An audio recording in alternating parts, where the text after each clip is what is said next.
My goodness! Well, having quite the time with these.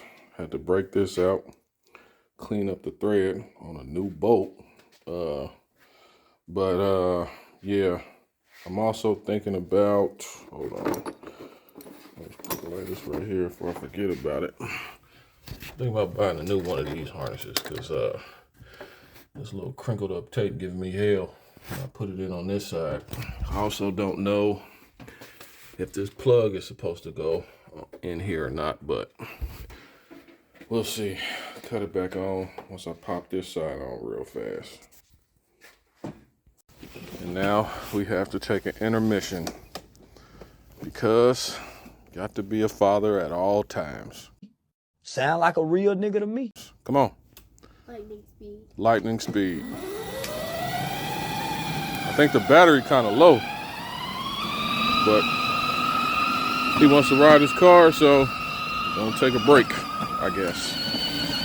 A few moments later. All right, I think I'm gonna call it quits here. I still have to run this for the vacuum and all that, and for the valve covers and all that.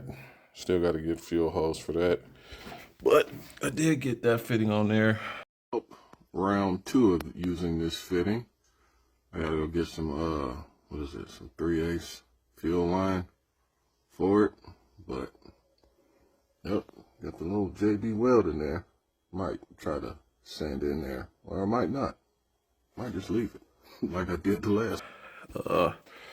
Looks like it's gonna be another tight fit like it was the last time. But yeah, overall, I like this a lot more than the how it was. On a blank. Only thing I gotta figure out is this dipstick.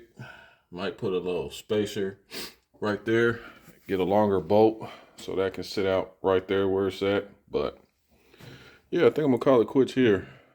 When it gets warmer, I may pop these off and maybe either get them powder coated or something. Maybe even put something on the valve cover. But hey, for a gift card, hey, I'm not deep in this at all.